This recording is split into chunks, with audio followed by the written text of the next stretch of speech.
Tá gravando, eu acho. Sim. Para mim aparece gravando. Ah, então beleza. Então vamos começar aí. Luiz, você pode puxar? Porque se eu ficar com alguma tosse durante, não sai na gravação. Temos que escolher entre espirro e tosse aqui.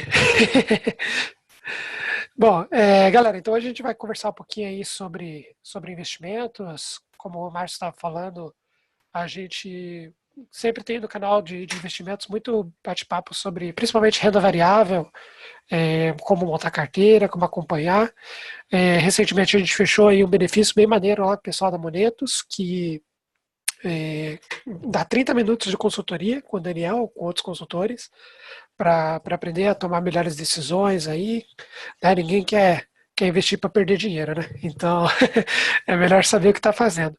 Então, Daniel, se quiser apresentar um pouquinho aí para a gente quem você é, o que você faz, o que a Monetos tem aí para a gente. Beleza, obrigado pela apresentação, Luiz. Então, eu sou Daniel, sou CEO e gestor da Monetos, e um dos gestores da Monetos. Trabalho com investimento desde 2009, sou formado em medicina veterinária, uma área um pouquinho diferente. No meio do caminho eu virei empresário e depois de 2 ou 3 anos trabalhando igual um maluco, comecei a ganhar dinheiro e precisei investir. E aí eu apaixonei por investimentos, foi um negócio muito legal, assim. E à medida que eu gostava de investimento, eu falava disso com as pessoas. E vamos falar, se hoje achar informação de investimentos ainda é difícil, pensa em 2009. E aí contava isso para as pessoas gostavam da rentabilidade. Eu acabei captando R$ 1,5 milhão na pessoa física, de parentes e amigos de faculdade. E eu resolvi virar gestor mesmo. O que, Luiz? Me apresenta esses teus amigos aí, cara. Mas era uma loucura. O dinheiro batia na conta, depois ia para a conta da corretora, o banco perguntava direto o que era aquilo. Hoje eu sei que é prevenção à lavagem de dinheiro, mas na época assustava. E aí eu resolvi virar gestor e sempre mexer com renda variável. Eu invisto 100% em renda variável, tenho cada um dos produtos da Monetos, eu tenho um pouquinho de dinheiro, mas perto do meu portfólio não dá 0,5%, então meu dinheiro todo mesmo está em renda variável. Sou gestor-chefe do fundo de ações da Monetos. Tem alguns resultados que eu me orgulho bastante. Assim, se a gente tivesse sido fundo o tempo inteiro em 2017, a gente teria sido o segundo melhor fundo do Brasil, perdendo só para o Alaska Black, que deu 76%, a gente tinha dado 57% em apenas um ano. E esse ano a gente está muito bem também, e a gente bateu o Ibovespa em 6 dos 8 anos desde que a gente começou a gerir. Então, são resultados que dão orgulho. Ibovespa são as ações mais listadas na Bolsa, é o principal índice de ações do mercado brasileiro.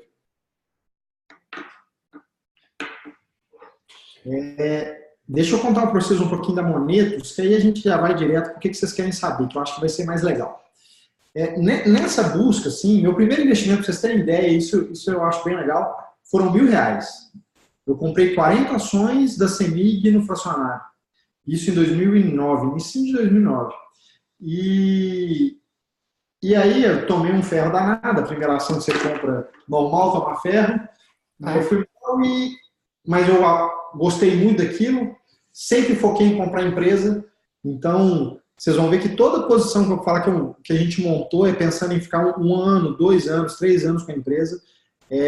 Eu acho que o mercado acionário é um lugar muito mais de poder comprar ou vender nessa época.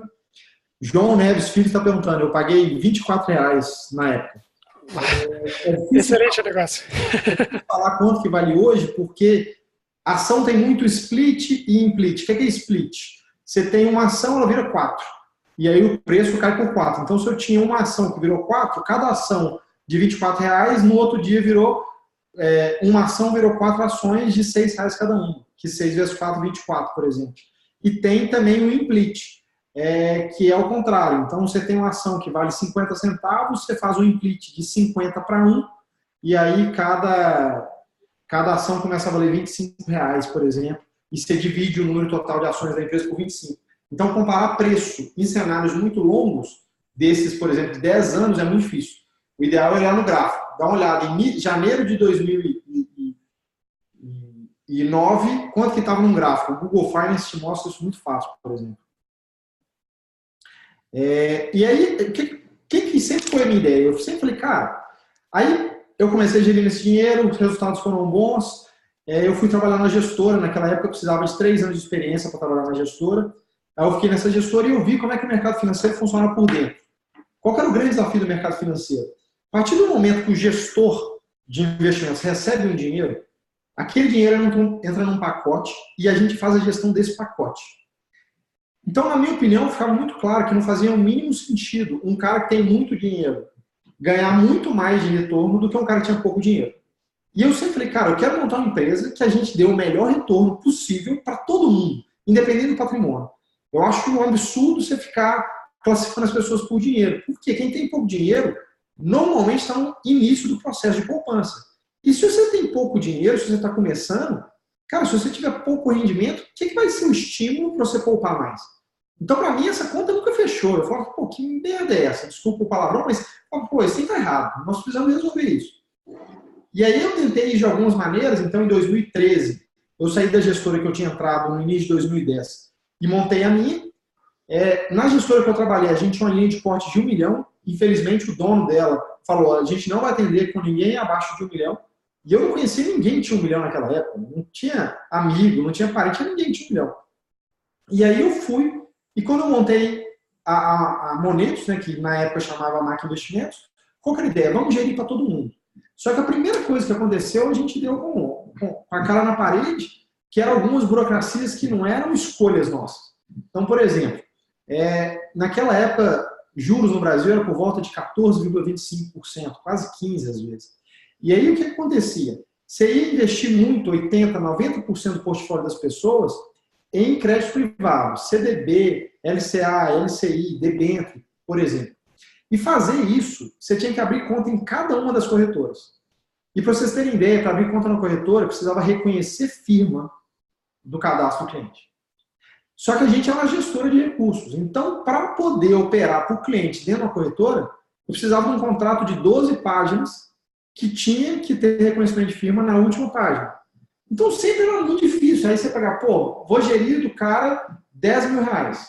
A 0,5% de taxa de administração, esse cara vai pagar 50 reais por ano. 50 reais por ano não paga a ida no cartório. E se o cara sacar, a conta não fechava. Então, era difícil demais esse negócio. Aí a gente foi, baixou a linha de corte para 300 mil, que era o mínimo que dava, e andamos com 300 mil até 2016. E aí, em 2016, o que a gente fez? O que a gente viu? A gente viu a turma do CES, a galera que é foda em tecnologia.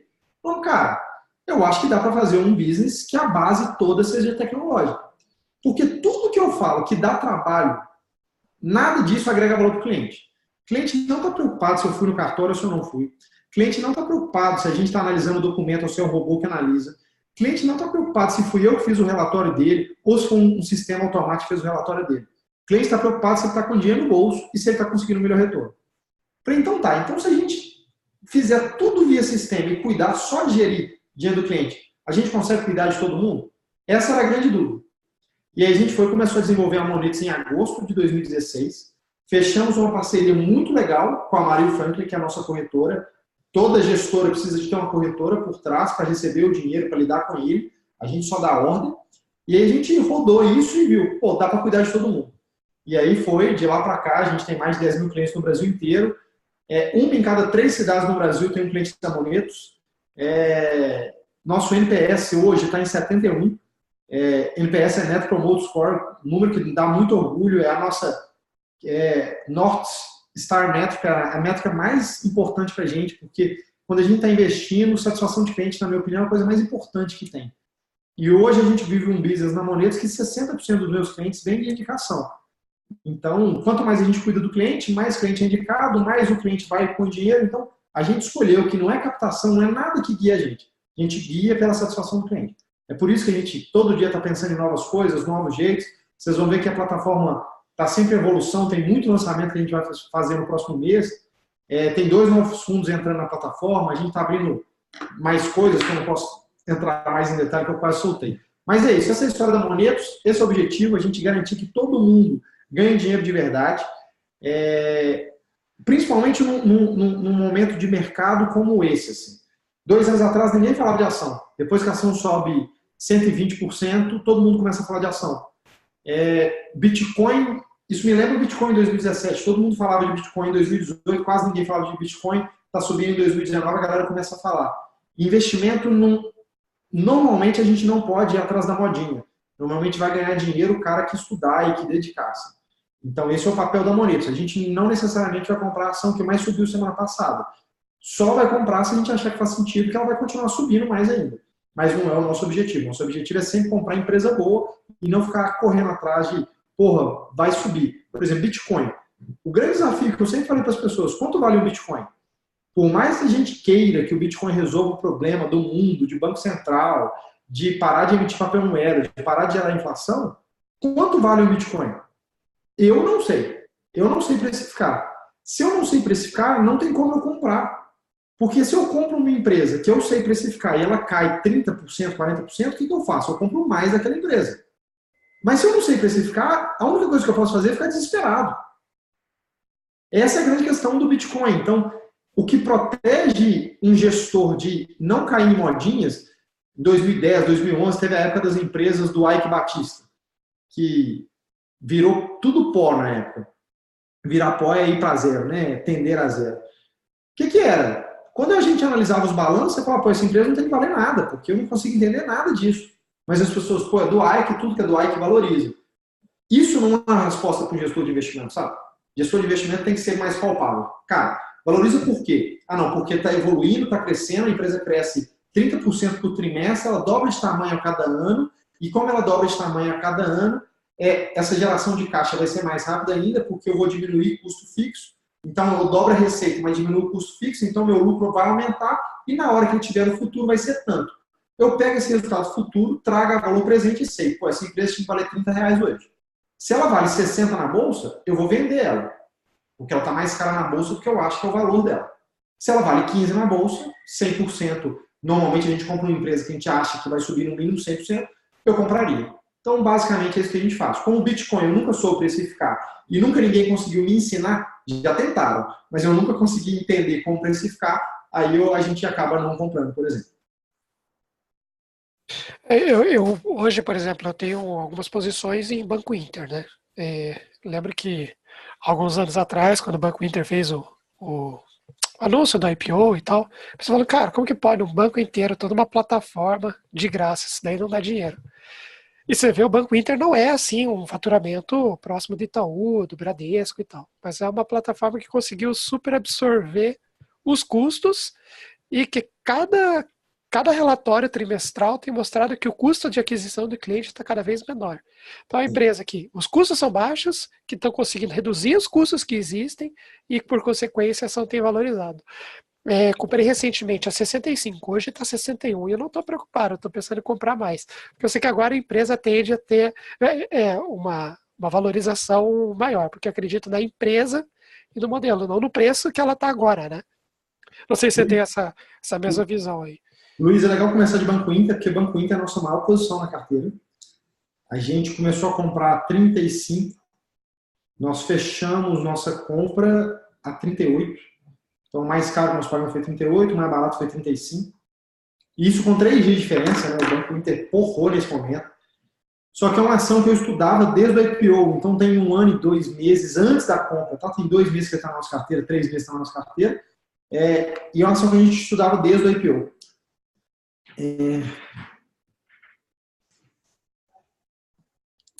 Igor, eu vou responder a sua pergunta daqui a pouco, ela é excelente. Mas aí, nesse sentido, a gente estudava Inter e a gente não comprou no IPO, porque as informações que a gente tinha disponível no IPO não eram a qualidade, a quantidade de informação que a gente julgava necessário para comprar. Estava muito na dúvida, o banco tinha 400 mil correntistas, hoje ele tem 2 milhões, e a gente não estava entendendo como é que ia ser o cross-selling desse negócio, né? Porque se o cara só vai para a conta corrente ela é só gasto, o Banco Inter não ganha nada com ela, não adianta eu ter 10 milhões de clientes se eu não fizer cross-sell desse cara. Porque no final toda empresa tem que dar lucro, porque senão não tem acionista. Porque não é trabalho social. Na verdade, toda empresa tem um benefício social, é uma externalidade positiva, mas ela tem que dar resultado. E aí a gente começou a analisar o Banco Inter e foi acompanhando, eu falei, porra, legal, esses caras estão começando a colocar Hoje são 2,7 produtos por cliente ativo. Então, na média, o cliente ativo tem 2,7 produtos. E esse 1,7 a mais do que a conta corrente dão dinheiro para o banco. É isso que, para mim, a conta fechou. E aí, com essa velocidade de crescimento extraordinária que o Banco Inter tem, e aí você pega, ele já tem 2 milhões de correntistas. Quem chuta aí quantos milhões de correntistas o Itaú, que é o banco mais valorizado da América Latina, tem? Chuta o número. 20. 40 milhões.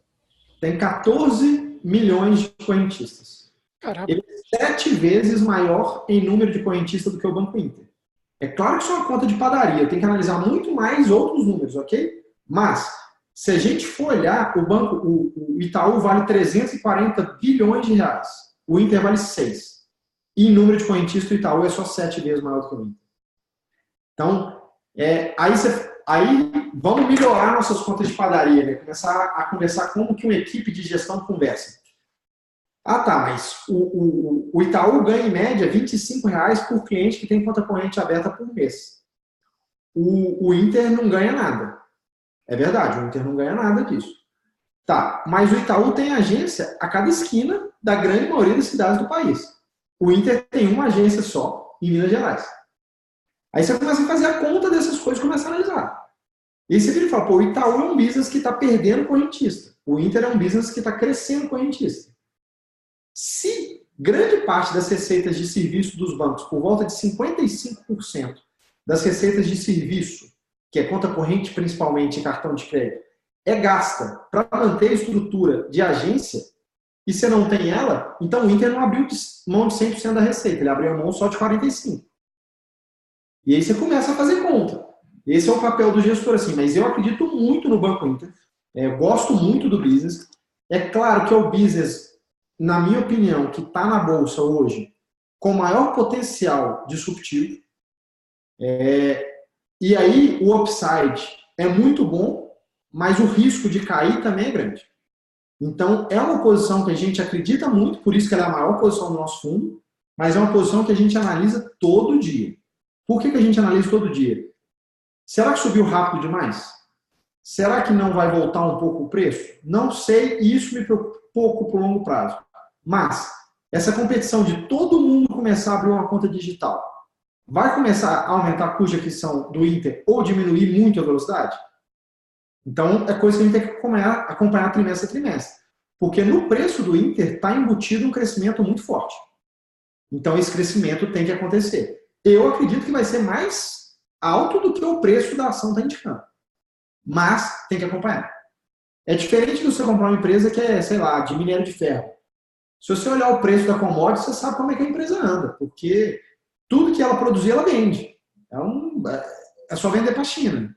Mas não vai crescer do jeito que o Banco Inter cresce, por exemplo. Mas eu gosto da posição, Luiz. Gosto muito, assim. Eu gosto, mas eu confesso que estou preocupado em banco digital se o Nubank anunciar IPO, apesar dos números do Nubank serem bem ruins, né? O Nubank geralmente está no vermelho, mas pela quantidade de clientes, né? Da conversão de clientes que está tendo ultimamente. Qual que é a tua opinião? Nubank tem 8 milhões de clientes. Ele é 4 vezes maior em número de clientes do que o Banco Inter. Isso, para mim, é uma parte da resposta. A outra parte da resposta é que eu vejo, tá? Isso é teoria do mosaico, são as informações que eu pego. O Inter, para mim, ele tem mais potencial de cross-selling, porque a base do Inter é uma base um pouco mais educada do que a base média do Nubank. O Nubank, na minha opinião, está muito no jovem. Se você for acompanhar, por exemplo, o Instagram do Nubank do Inter, você percebe diferenças muito grandes em relação a perguntas e respostas que as pessoas fazem, que o cliente faz nesse sentido. Então, tá. O Nubank, a última rodada dele, já foi avaliada a 16 bilhões de reais, que é quase 3 vezes o valor do Inter. Eu acho que o Inter tem mais capacidade de gerar receita com o usuário do que o Nubank. Mas eu acho que o Nubank tem mais capacidade de aquisição de cliente. E um movimento que eu tenho visto muitas pessoas do meu círculo de convivência, cliente da Monetos, até mais velho, ir para o Nubank, ir para o Inter. Mas eu não vejo pessoas há mais de 40 anos abandonar Itaú, Banco do Brasil, Santander ou Caixa para ir para o Nubank. Então, em termos de receita, eu vejo uma capacidade de receitamento, de dar receita, maior no Inter, por cliente. Mas a capacidade de aquisição de cliente no Nubank é muito alta. Então, tem uma paixão, o NPS é ainda maior do que do Nubank, do que do Inter. É 83, se eu não me engano, é bizarro de alto, é incrível. Mas eu não teria medo do IPO do Inter, do Nubank, porque se sair IPO do Nubank, vai sair para mim a 32, entre 32 e 40 bilhões. Eu não acho que o Nubank deveria valer 7 vezes mais do que o Inter. E aí, saindo nesse preço, e eu não acho que o Nubank está perto de IPO de jeito nenhum, tá? Porque ele consegue captar num funding muito mais barato do que ele fazer IPO.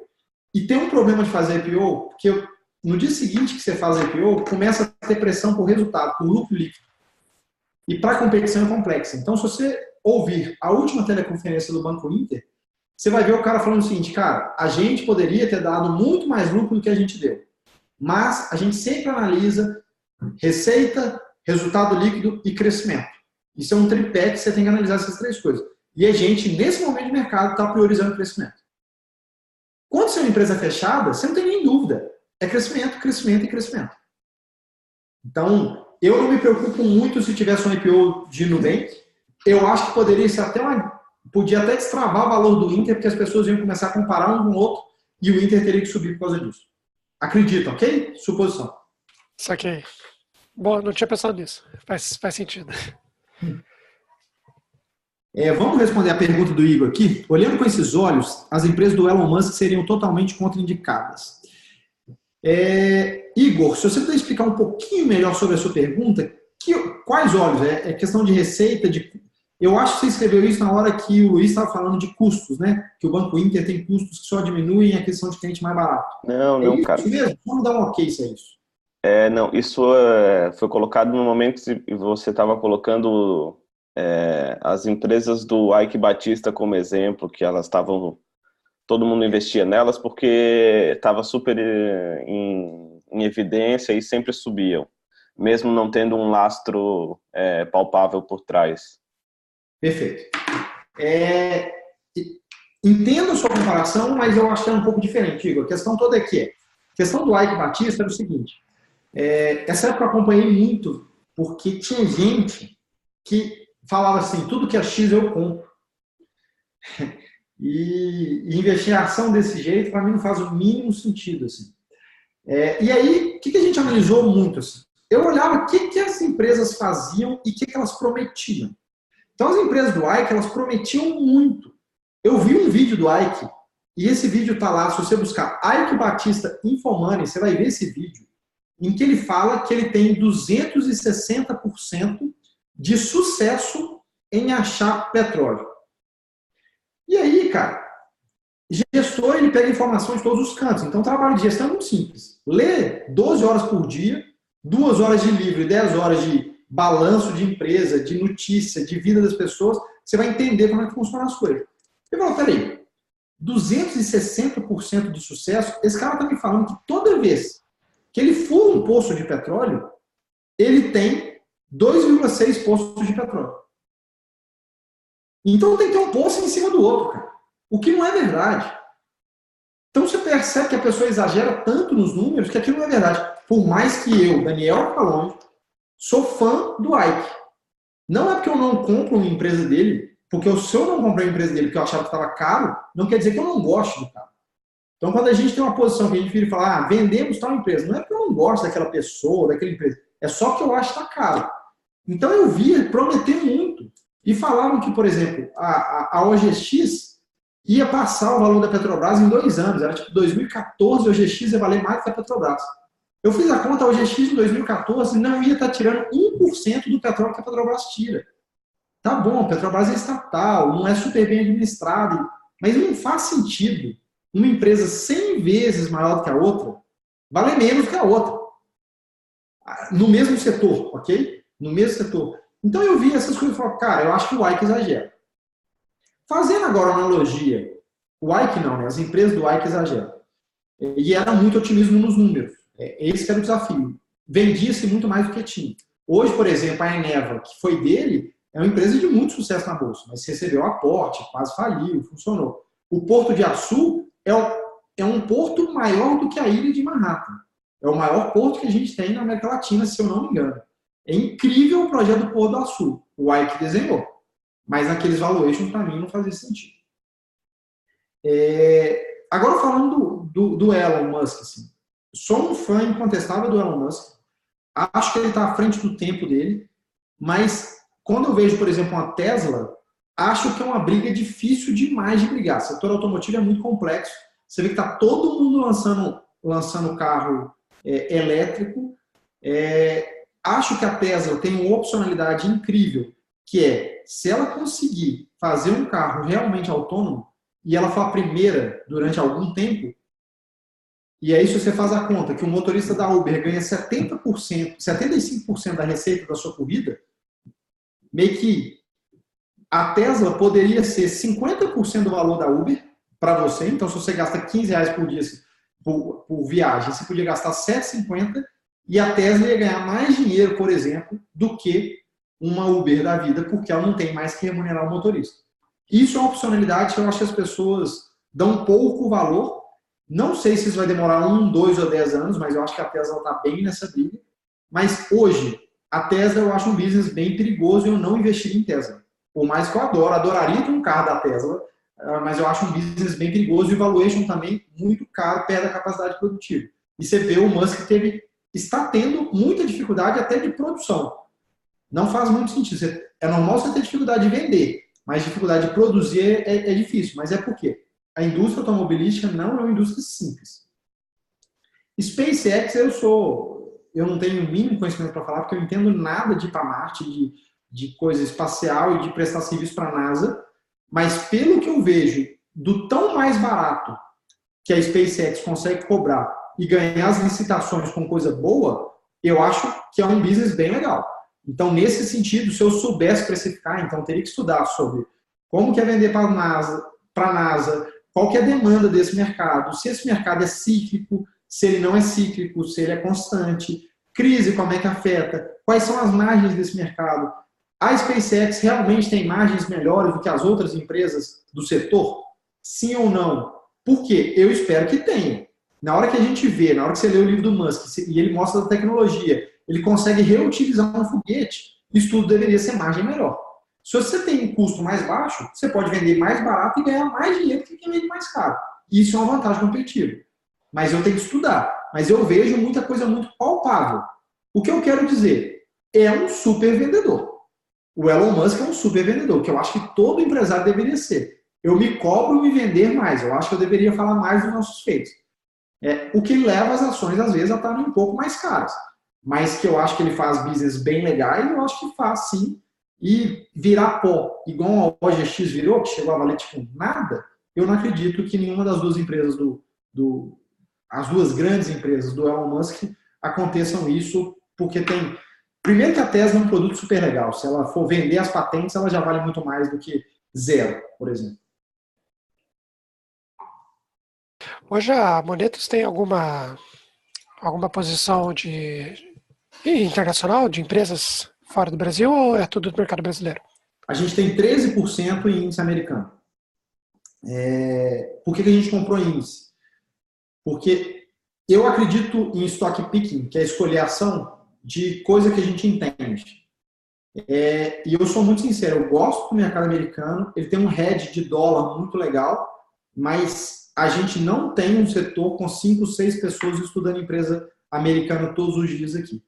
Então, eu prefiro comprar um índice. Então, eu compro S&P 500, 13% do nosso fundo, e aí tem Apple, Microsoft, Google, vai ter um pouquinho de Tesla, então tem essas empresas legais, mas a gente não faz stock picking. Eu não tenho 5% de Tesla, eu não tenho 5% de Google, a gente não escolhe isso, a gente compra isso. É como se tiver, não sei se estou falando besteira, é como se fosse comprar Bova 11 aqui. Mesma coisa. Mais ou menos isso aqui. Eu não conhecia essa. Mesma coisa. Eu acho uma boa opção. Tem algumas pesquisas que mostram que de 80% a 90% das pessoas físicas que investem na bolsa perdem dinheiro. E eu acho que elas perdem dinheiro por 2 motivos. Elas compram na modinha. Então elas compram o que está todo mundo falando. Normalmente começa a falar depois que está caro. elas têm um portfólio pouquíssimo diversificado, é muito comum você ter a pessoa ter uma ou duas empresas no máximo. Eu acho que menos de 5 empresas é muito complicado, a não ser que você entenda muito, muito, muito do que você está fazendo e não precisa daquele dinheiro. Então, se a pessoa não tem essas regras e não quer investir num bom fundo ativo, ele pode ir lá e comprar ETF de Bova 11, que aí ele está, ou então de Estados Unidos, que é o que a gente faz, e compra S&P 500 e recebe resultado das empresas lá de fora. Ok. E aí, galera, várias perguntas aí? Ô, Geis, você já tinha reunido algumas? Algumas que estavam no canal de investimentos. Manda brasa. Ó, tem uma do Vitor Barbosa.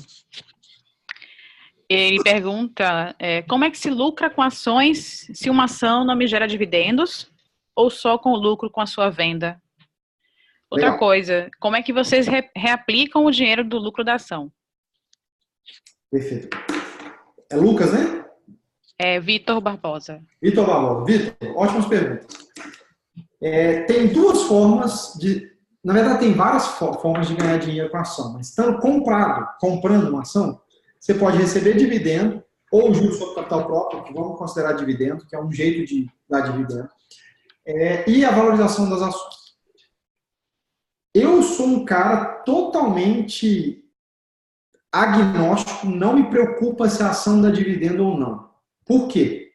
Se eu tenho uma ação que dá 10% de dividendo todo ano, ou se eu tenho uma ação que valoriza e valoriza zero, tá? Ela dá 10% de dividendo e valoriza zero, ou tem uma ação que dá 0 de dividendo e valoriza 10, no final dos dois cenários, antes de imposto de renda, sem considerar imposto, eu vou ter o mesmo dinheiro.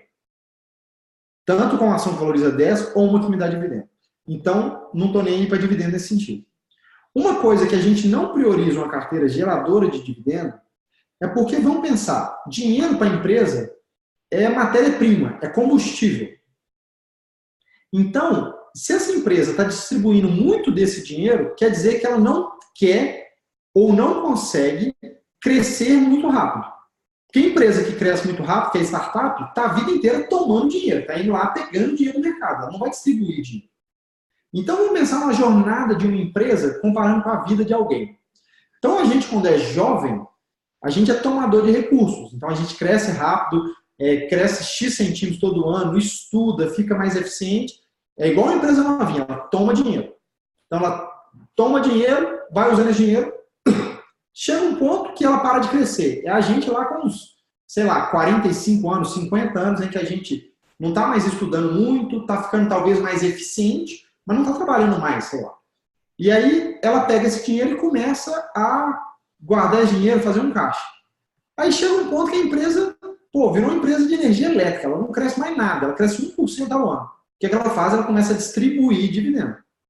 Então, normalmente, quando você escolhe, claro que toda regra tem exceção, mas quando você escolhe empresas que distribuem muito dividendo, provavelmente elas não crescem muito. Muito provavelmente. Eu prefiro empresa que cresce. Por que eu prefiro empresa que cresce?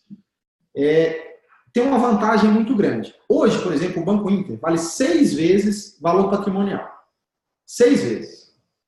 Então, se ele me distribui dividendo e eu vou pegar esse dividendo para comprar mais ações do Banco Inter, eu vou pegar o meu dinheiro, pego cada R$1 que eu distribuí de dividendo e vou aplicar só 1/6 desse dinheiro. 1/6 desse dinheiro vai dar mais ou menos 16 centavos. Então, eu pego o meu dinheiro e compro a cada R$1 eu compro 16 centavos de valor patrimonial. Se o meu dinheiro fica dentro do Inter, meu R$1 que não foi distribuído de dividendo, comprou R$1 de valor patrimonial. É muito mais eficiente. Então, se eu tenho uma empresa que vale mais do que uma vez o valor patrimonial dela, eu não deveria querer que ela distribuísse dividendo. Eu deveria querer que ela arranjasse mais negócios que dessem a mesma rentabilidade do antigo. Tá? Desculpa me aprofundar tanto, porque eu acho que tem um erro de dividendo muito grande nesse sentido. E valorização e dividendo engordam o seu bolso do mesmo jeito. Então, você leva a valorização da ação e dividendo. São as duas coisas. Eu não acho que a gente deveria priorizar nenhuma das duas. Tem que analisar cada um dos investidores. Porque se uma ação vale 10 e ela dá R$1 de dividendo, amanhã ela não vale 10 mais R$1. Amanhã ela vale 9 mais esse R$1. De novo os 10. Então, o dividendo não é um dinheiro que você ganha. Você perdeu do valor da sua empresa. Beleza? Eu acho que era essa a pergunta. Como reinvestir o dividendo? Tem muita gente que reinveste o dividendo só naquelas empresas. Como a gente faz na Monetos? Eu também sou agnóstico em relação a isso. O que eu faço? Eu pego o dividendo e analiso como um dinheiro. Qual que é a melhor coisa que eu posso comprar com esse dinheiro? Se for mais ações da empresa que me deu o dividendo, beleza, vai ser ele. Se for uma ação nova ou se for aumentar a posição em outra ação, eu compro. Então, eu acho que essa é a grande questão. Um grande risco de receber dividendo é gastar. Gastar eu acho que está errado. Recebe dividendo, reinveste.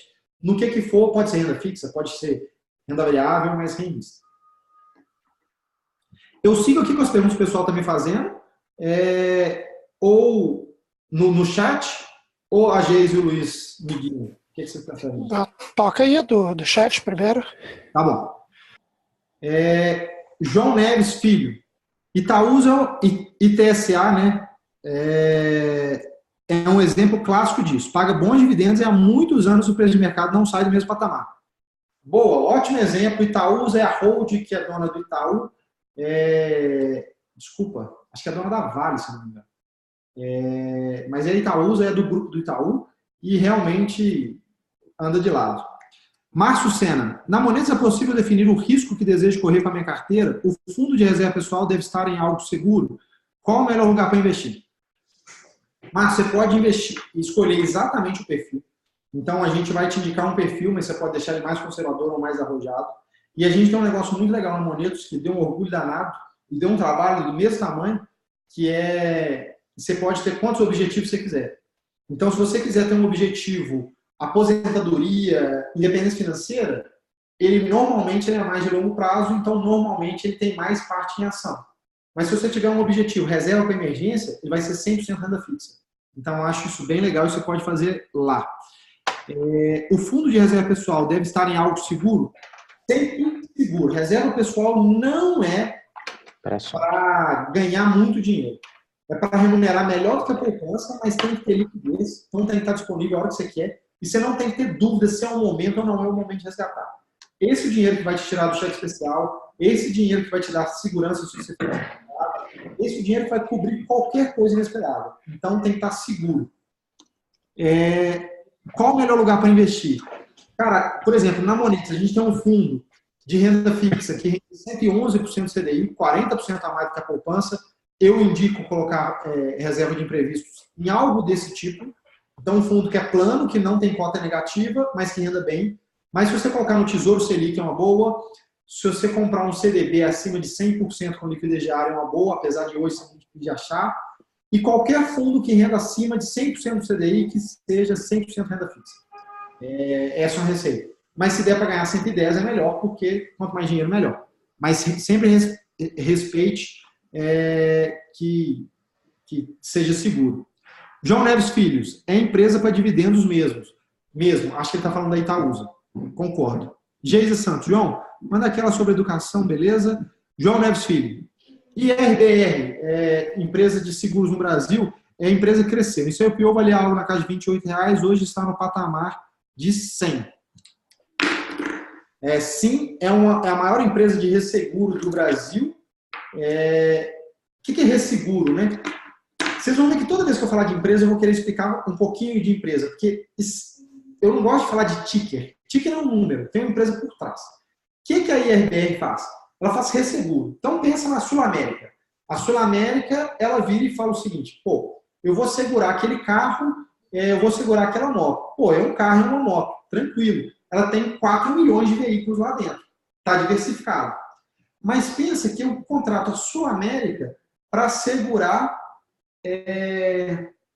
sei lá, o Maracanã. E o Maracanã vale 10 bilhões de reais. Se o Maracanã cai, por mais que esse risco seja muito pequeno, a Sul América ia quebrar. Ou a Porto Seguro, não sei qual empresa eu falei. Vamos pensar que eu falei da Sul América. Sul América ia quebrar. O que a Sul América faz? ela pega esse prêmio, então ela recebe lá os 5 milhões de reais dela para segurar o Maracanã. E o que ela faz? Ela pega um resseguro. Então ela tem várias empresas que compram pedaços desse risco. Elas nunca vão comprar o seguro em si. Então ela pega o IRBR, por exemplo, esqueci o nome da empresa, mas IRBR... IRB Brasil. O quê? IRB Brasil. IRB Brasil, beleza. Pega a IRB Brasil e fala o seguinte, cara, você quer tomar 10% desse meu risco de Maracanã? Beleza, ela vende mais barato, porque ela que vendeu, para a IRBR 10% desse risco. E aí a IRB Brasil vira resseguradora. Aí ela vira para a Munique Re, que é a maior do mundo, de Munique, e fala, você quer pegar 15% do meu risco de Maracanã? Pô, quero. E ela faz isso. No final ela fica com 20% do risco, recebeu 100% do prêmio, pagou alguma coisa para os outros e agora o risco está pulverizado. Se o Maracanã cair por algum motivo, ninguém quebra, porque o risco está pulverizado e todo mundo ganha o dinheiro. E aí, esse business é um business que permite que as seguradoras cresçam mais rápido, porque ela não precisa ter aquele patrimônio, aquela reserva de garantia.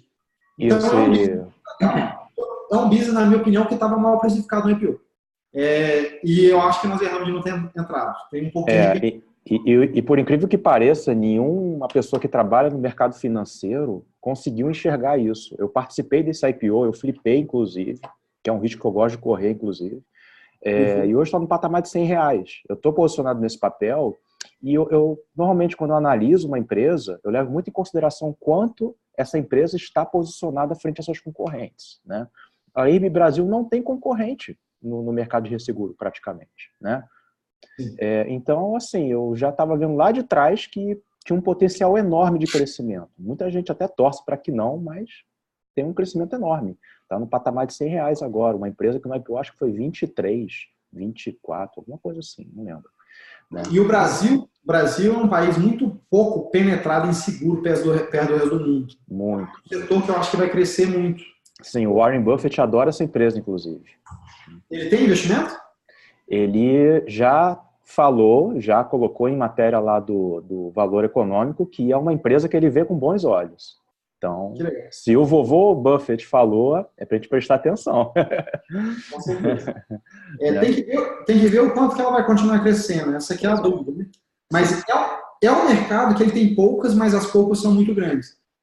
A segunda colocada no Brasil, se eu não me engano, é a do Paraná. Do Paraná Banco. Eu acho que chama Paraná Resseguros. É uma empresa extremamente bem administrada, 60% ou 70% do resultado do Banco Paraná vinha do resseguro.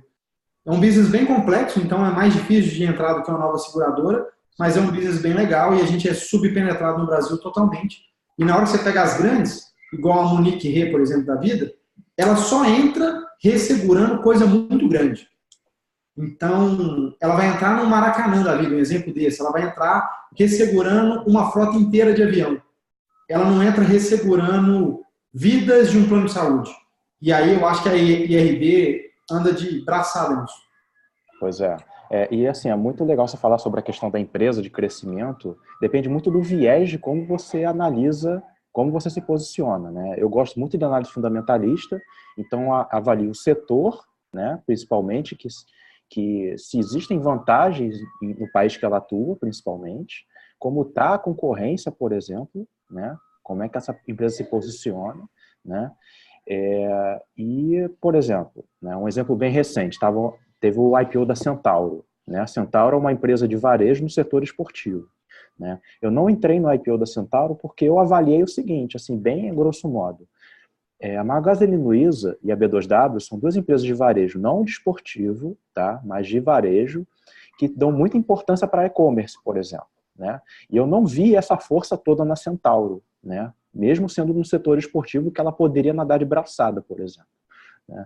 E aí tem essa questão da Netshoes, esse burburinho todo, a Magazine acabou que está levando e tal. Então eu não vi força frente às suas concorrentes, né? Eles são muito focados em lojas físicas, até onde eu entendo, né? Aqui no Brasil. Então eu não vi valor para apostar num IPO. Eu não gosto de usar o termo aposta, né? Mas segundo o que eu analisei, não parecia ter uma competitividade tão relevante frente aos players que já estão aí, entendeu? Legal essa sua análise. Eu vejo um pouco eu separo a Centauro em duas atividades. Eu acho que ela tem... Eu estudei muito pouco Centauro, eu simplesmente decidi não entrar no IPO, a gente decidiu com os números, mas eu não entrei tão a fundo. Então, se você perguntar de Natura, eu sei linha por linha de Natura. Se você me perguntar de Hering, que é a última posição que a gente colocou no fundo, eu sei linha por linha de Hering. Mas Centauro a gente entende alguma coisa. E o que acontece? Centauro você tem dois produtos. Você tem um que é o tênis, e você tem toda a parte de vestuário. No Brasil, a gente não teve nenhuma empresa digital que teve sucesso em venda de vestuário. Venda de tênis é um pouco mais simples. Porque tênis não tem caimento, tênis não tem tecido, tênis não tem o sentimento de você colocar roupa. Então, na hora que você pensa no vestuário, e principalmente vestuário de esportista classe A, que é para quem a Centauro vende, eu não sei se esse cara é um cara tão tomador de preço que uma venda digital faça sentido. Quando eu vejo Magazine Luiza, o que eu vejo Magazine Luiza, por exemplo? Eu vou comprar uma geladeira. Uma geladeira custa, sei lá, R$3.000, uma boa geladeira. Se eu comprar na internet, eu economizo R$500. É a mesma geladeira, cara. Igualzinho. Eu já fui na loja e gostei da geladeira. Então, eu olhei pela internet e consegui comprar. Pô, R$500, R$300 faz muito sentido economizar. Mas quando você está numa loja de roupa, que se você comprar pela internet... Eu já experimentei, eu gosto de fazer esses testes. Eu já tentei comprar roupa pela internet. Se alguém já tentou, depois me conta como foi. Eu nunca consegui uma boa roupa pela internet. A única vez que eu consegui foi... Eu ganhei uma camisa gola V de uma marca, do tamanho que eu queria. Eu comprei mais 3, uma de cada cor pela internet. Foi a única vez que eu consegui. O resto tudo eu devolvi. E eu comprei umas 8 vezes. Eu estava aproveitando que a Dafit devolveu com frete grátis. Eu comprava, vestia, não via e devolvia. No final eu falei, cara, isso não vale a pena. Eu estou perdendo tempo. É melhor eu pagar um pouco a mais. Mas, na hora que eu penso no setor de calçados, eu acho que o online tem uma competição incrível no setor de calçados. Porque eu calço, por exemplo, 42. Qualquer tênis 42 cabe em mim, principalmente tênis. Às vezes sapato não cabe, mas tênis cabe. Então, se eu vejo um tênis, eu acho que o tênis é um exemplo mais próximo de uma geladeira, por exemplo, que você consegue comprar mais barato e não necessariamente você precisa calçar. Porque um tênis de corrida da Nike normalmente é bom. Então, você vai lá e compra. Então, acho que esses são setores mais fáceis de competir no digital. Eu não acredito que 100% vai para o digital. Tem muita gente que fala, não, vai para o digital, a gente vai virar Estados Unidos, shopping vai fechar. Eu não acredito nessa tese. O Brasil tem uma questão de segurança e tem uma questão de passatempo em relação a shopping. A experiência de compra no Brasil é uma experiência de compra bem diferente dos Estados Unidos. Então, você vai na Sears lá dos Estados Unidos, ela quebrou, né? Mas era gigante. Você ia na Sears, a loja tinha 4 mil metros quadrados. Ela tinha 3 provadores, para 3 pessoas, para homem, 3 homens. Você vai numa lojinha pequenininha, uma Hering da vida, tem 10 provadores. Então, a experiência de compra no Brasil é uma experiência diferente. A gente gosta, principalmente roupa, a gente gosta de testar muito, a gente gosta de ir lá, a gente gosta de ver. Tem desconfiança ainda com online. As vendas no Brasil, digitais, não dão 20% do comércio e ainda assim crescem muito mais lentamente que no resto do mundo. Assim. Então, esse é um pouco o desafio. Então, eu não diria que esse seria um fator que seria um não ir em Centauro, mas isso com mais outras coisas, sim, a gente tomaria cuidado, mas é algo que tem que olhar sim e principalmente acompanhar. Porque você pega a Netshoes, é uma empresa que vale hoje 100 milhões de dólares, fez o IPO valendo 700 milhões de dólares, então ela destruiu o valor do IPO até hoje, mas ela conseguiu destruir o valor da indústria inteira até ela chegar nesse estágio. Então, um monte de empresa de calçado que era offline, que ganhava dinheiro, ou diminuiu o resultado ou morreu porque chegou alguém cheio de dinheiro fazendo loucura. Esse é um risco de um monte de banco digital. Se um monte de banco digital começar a fazer loucura, vai ser igual aconteceu com o Cielo. Assim. Se vocês quiserem, eu posso contar o caso de Cielo, que eu sei de cor e salteado. Eu tenho Cielo desde o momento que era VisaNet, que só podia receber cartão da Visa, e era Redcard, era Mastercard, que só podia receber da Master. Então eu tenho um pouco de medo. Eu acho que Centauro corre esse risco de disrupção, sim, mas tem que analisar mais coisas. É uma coisa bem nessa linha de raciocínio que você colocou. Não sei se você recorda, na época que estava vindo todo esse burburinho de Amazon entrar no Brasil para desbancar aqui as empresas de varejo. Só que quando começou a entrada, não tinham se dado por conta justamente do fator Brasil, né? A logística, por exemplo, da B2W, eu trabalhei na B2W. Cara, é uma coisa de louco, uma coisa muito mais evoluída do que eles podiam imaginar. Então teve aquele velho ditado, sobe no... o contrário, né? Sobe no boato e cai no fato, caiu no boato e subiu no fato de volta, né? Nessa época. João, é muito legal você falar isso, cara, que se a gente for olhar, tá todo mundo morrendo de medo do N26, aquele banco europeu. Pois é. Na Europa inteira ele tem 500 mil contas, velho. Pois é. Qual banco internacional que teve sucesso no Brasil? JP Morgan? HSBC? Citibank? O Brasil não é para amadores. O Brasil não é para amador, velho. Pois é, exatamente. Tem coisa, por exemplo, se você pega... Eu vejo o Magazine Luiza tem um carinho com a marca Magazine Luiza. Você consegue imaginar a Luiza Trajano, não é? Sim. O brasileiro gosta desse negócio, cara. Quando a gente fala da Amazon, a Amazon é gente que fica na internet o dia inteiro que sabe o que é a Amazon. O quanto a gente compra num país que tem 72 ou 73% do brasileiro que vive com um salário mínimo. Verdade. Cara, esse cara não tem a mínima ideia do que é a Amazon. Ele não sabe falar Amazon. Sabe nem o que é. Ele não sabe o que é. E ele sabe o que é Magazine Luiza. Então, simplesmente falar, não, a Amazon vai vir e vai matar tudo. Eu não acredito nisso, porque eu já vi essa história antes. Foi assim que eu comprei um videogame, aproveitando dessa euforia aí, sacou? Me conta disso aí. Foi assim que eu comprei um videogame, fazendo swing trade em uma janela de uma semana apenas. Consegui comprar o meu PlayStation 4. Boa! Então, teve a euforia de achar que tudo ia acabar, né? Comprei ações lá embaixo e depois revendi na semana seguinte. Boa. De quem? Magazine? Não, da B2W. B2W é uma empresa extremamente bem administrada, gosto muito dela. É uma pena que eles deem prejuízo ainda, né? Mas eles são muito assessorados pelas americanas, né? Cara, mas ela tem uma dificuldade de entregar. E tem algumas coisas no balanço de B2W que eu não gosto, tá? Eu não vou entrar no detalhe aqui, mas eu gostei de conversar com você. Mas só para dar um exemplo de B2W que eu não gosto, que é muito legal. Sim.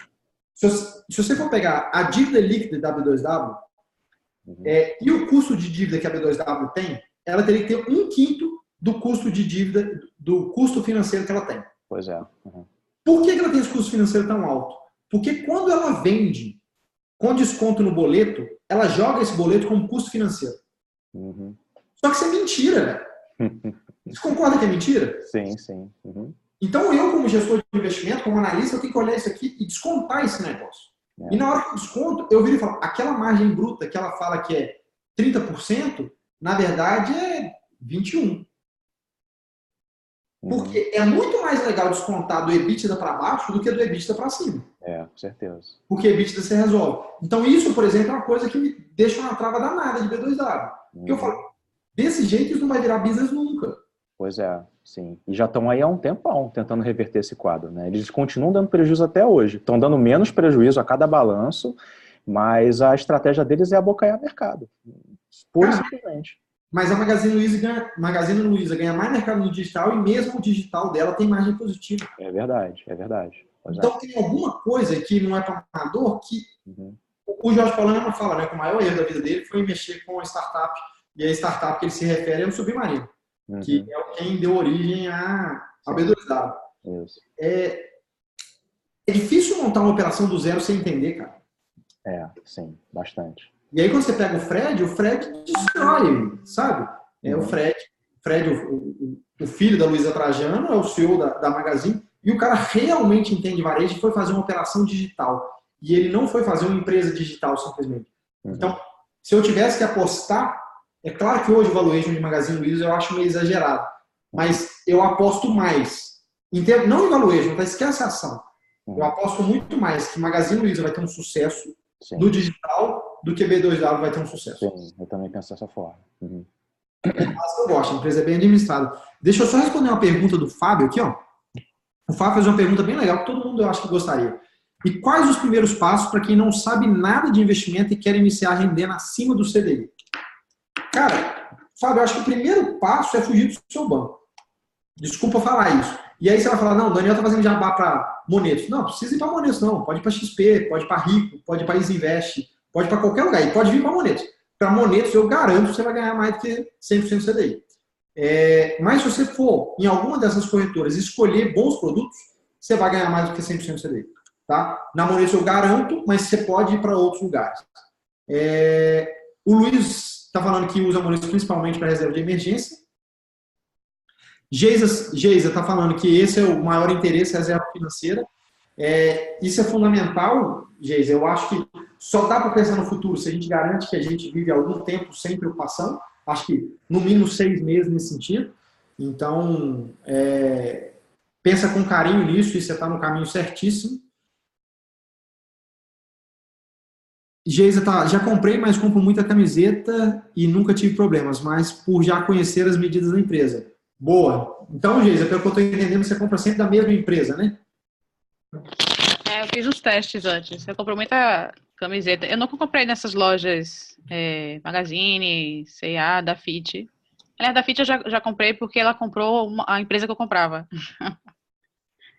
Que legal. E foi um vestido, mas eu compro muita camiseta por sorte, mas é porque, enfim, não sei, eu vou dizer assim, acho que eu tive sorte na primeira vez que eu comprei, aí tem 4 anos que eu sou cliente deles, não troco. Que legal. É a Redbug, vou até deixar logo aí, porque eu gosto muito do pessoal, a qualidade é maravilhosa da camiseta. Manda aí que eu vou ver. O João se pediu aqui. João, foi um prazeraço conversar com você, você entende bem, depois queria saber um pouco da sua jornada de B2W, entender mais a fundo dentro da empresa. Adoro conversar com gente que trabalha na empresa e que não é do setor de relações com investidores, ou que trabalhou na empresa, porque traz uma visão de dentro. O que eu já ouvi do cara virar e falar, nossa senhora, você não tem ideia a bagunça que é essa empresa por dentro, e o cara começa a dar alguns detalhes, e quando você vê alguém errar em bobagem, é muito interessante para a gente que é investidor. E o Luiz falou para não esquecer do benefício do Impulser Pro. Que é isso, Luiz? Me conta um pouquinho isso aí. Não, é que o João que estava saindo estava comentando que ia sair mais cedo, eu estava lembrando o pessoal, para aproveitar o jabá, né?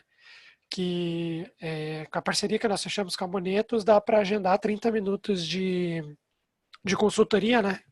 Então, o que eu recomendo para quem ainda não começou a investir ou está em dúvida, agenda primeiro, antes de colocar dinheiro, conversa, bate um papo com o Daniel ou com outro consultor, né, da Monetos.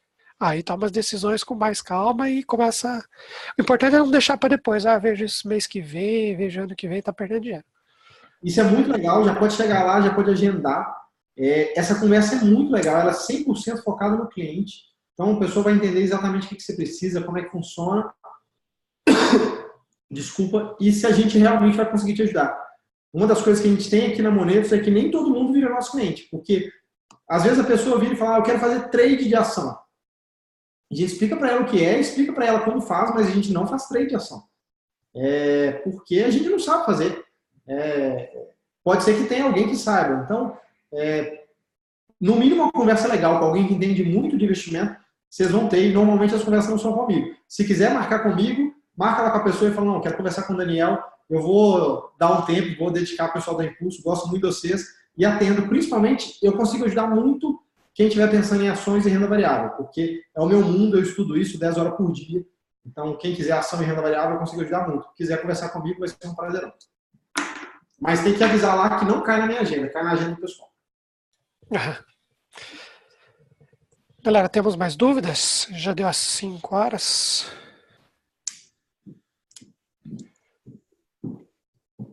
Dolilba?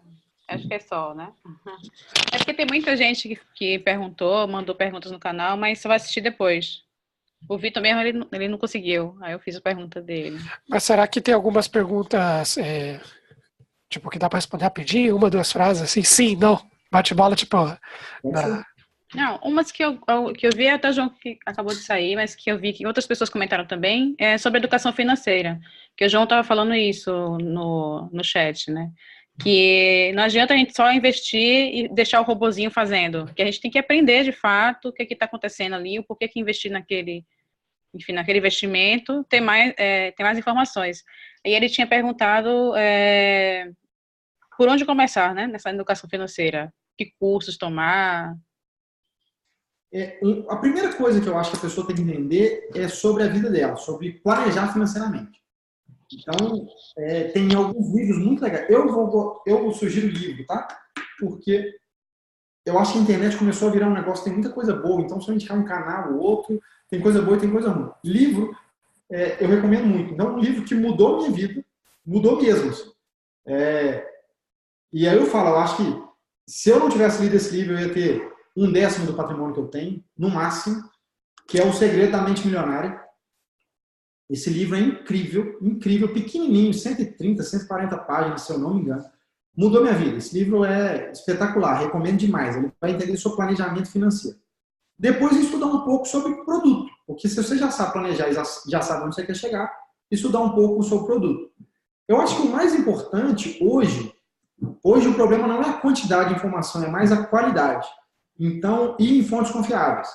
Se você quiser entender um pouco sobre o produto, tem um livro do Gustavo Cerbasi que fala investimentos, o título é Investimentos Inteligentes. Ele vai ter um capítulo sobre renda fixa, um capítulo sobre renda variável, um capítulo sobre investimento imóvel, e aí ele explica a característica de cada um. Eu acho que são 2 primeiros passos muito legais. Se a pessoa dedicar, ela gasta uma semana para ler cada livro, em 2 semanas ela já tem um conhecimento que 90% da população do Brasil não tem. Lendo esses 2 livros, vai investir o quê? R$30. É muito mais barato que qualquer curso e eu acho que vai informar muito mais do que qualquer curso. Eu tenho o livro aqui. Boa! Boa, Luiz. E aí, é bom mesmo? Ainda não fiquei milionário, né? Mas já sabemos os segredos. Boa! Eu gostei bastante de ler o livro do Thiago Nigro. Não sei se você já Não li. leu, do 1000 ao Milhão. Também é um primeiro passo bem legal. O próprio canal, né, na verdade, do Primo Rico Sim. é bem rico o conteúdo.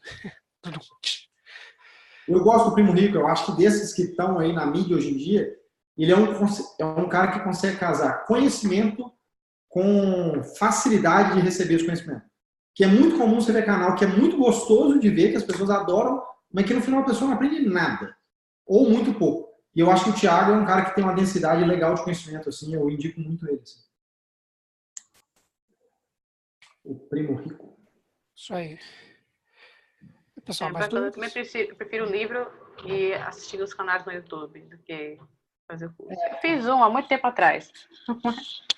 O quê? Desculpa. Você fez Eu fiz um curso, foi há muito tempo, acho que uns 10 anos atrás. E era sobre o quê? Era um geralzão sobre investimentos. Foi pela XP. Então, ensinava um pouco de análise gráfica. E, enfim, mas assim, algumas coisas que eu achei que ficou faltando nesse curso introdutório era justamente essa questão de planejamento, né? E a pessoa saber como é que ela vai aplicar na vida dela, porque não é qualquer investimento, qualquer ação, enfim, qualquer escolha. Você tem que pensar direito aonde sua mão alcança, no seu planejamento, seu dia a dia, sua personalidade também, né? Tem gente que gosta de ser bem agressivo e é aventureiro, digamos assim. As pessoas gostam de ser seguras. Aí nesse curso introdutório, enfim, acho que era mais para as pessoas que gostavam de se jogar sem saber onde vai cair. A XP ela teve um sucesso muito grande com essa quantidade de cursos, mas eu acho que ela tinha essa característica mesmo. Era muito focado para quem queria mexer com ações. Né? E eu acho que é muito importante ensinar as pessoas a investirem no que é mais importante para ela naquele momento. Se você não tem ainda confiança de investir em ação, não está errado. E não necessariamente você precisa ter. Tem gente que quer segurança mais importante do que rentabilidade, por exemplo. Então, essa pessoa deveria ser ensinada como investir com segurança. Mas é porque, eu até entendo a XP. Se eu sou gestor fundamentalista, tá? Eu analiso empresas pelo fundamento. Eu não olho o gráfico. Todos os gestores de sucesso do mundo que eu conheço, e do Brasil, com certeza, são gestores fundamentalistas.